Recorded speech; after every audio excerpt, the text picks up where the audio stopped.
Shalom, Bapak, Ibu, saudara-saudari yang terkasih. Hari ini kita akan merenungkan sesuatu yang sering membuat hati kita terluka, pintu yang tertutup.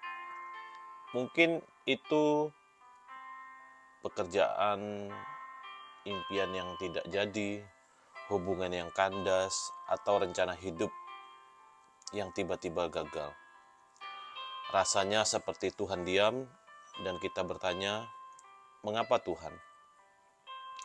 Tapi hari ini kita akan belajar bahwa pintu yang tertutup bukan akhir segalanya. Kadang itu adalah tanda dari kasih Tuhan. Mari kita baca firman Tuhan dari kitab Wahyu pasal yang ketiga, ayat yang ketujuh. Inilah firman dari yang kudus, yang benar, yang memegang kunci Daud. Apabila ia membuka, tidak ada yang dapat menutup.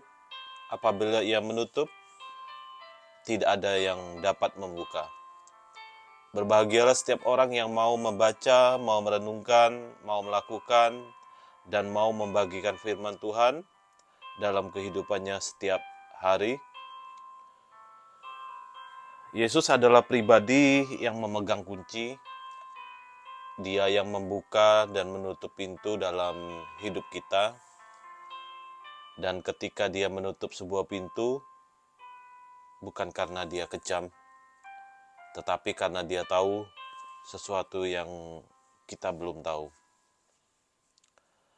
Pernahkah kamu mengalami momen seperti ini? Bayangkan seseorang yang melamar ke perusahaan impiannya, dia sudah doa, dia sudah berpuasa, dia sudah mempersiapkan dirinya sebaik mungkin, tapi kenyataannya dia ditolak. Rasanya hancur, tapi 2 bulan kemudian perusahaan itu bangkrut, dan tidak lama setelah itu dia mendapatkan pekerjaan yang jauh lebih stabil dan membuatnya berkembang secara rohani. Terkadang kita hanya melihat hari ini, tapi Tuhan melihat seluruh jalan hidup kita. Pintu yang tertutup mungkin adalah perlindungannya dari sesuatu yang kita tidak mampu hadapi. Pertanyaannya adalah, mengapa Tuhan menutup pintu? Ada beberapa alasan mengapa Tuhan menutup pintu. Alasan yang pertama adalah untuk perlindungan. Tuhan tahu apa yang tidak kita tahu. Dan alasan yang kedua adalah untuk pengarahan. Tuhan ingin kita berjalan di jalur yang lebih baik. Dan alasan yang ketiga adalah untuk pertumbuhan. Proses menunggu dan kecewa bisa membentuk iman dan karakter kita. Tuhan tidak hanya tertarik pada kenyamanan kita, tapi pada karakter dan panggilan kita. Apa yang harus kita lakukan saat pintu tertutup? Pertama, jangan tinggal di depan pintu yang tertutup.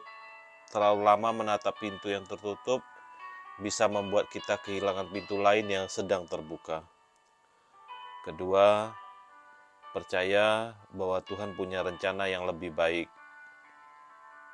Di dalam Yeremia 29 ayat 11 berkata, sebab aku ini mengetahui rancangan-rancangan apa yang ada padaku mengenai kamu, demikianlah firman Tuhan, yaitu rancangan damai sejahtera dan bukan rancangan kecelakaan, untuk memberikan kepadamu hari depan yang penuh harapan. 3.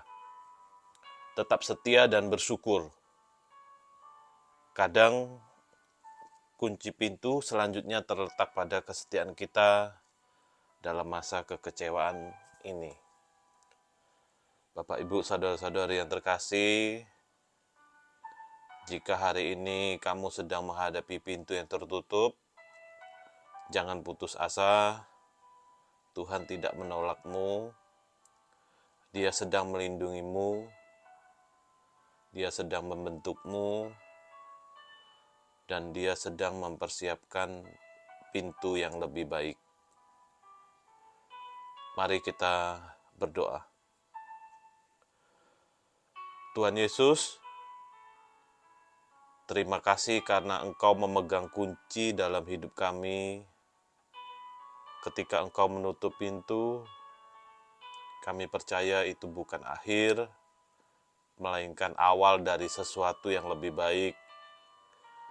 Tolong kami untuk tidak terjebak dalam kekecewaan, tapi belajar percaya kepada rencana-Mu, bimbing kami ke jalan-Mu, dan buka pintu yang sesuai dengan kehendak-Mu. Di dalam nama Tuhan Yesus, kami sudah berdoa. Amin. Tuhan Yesus memberkati.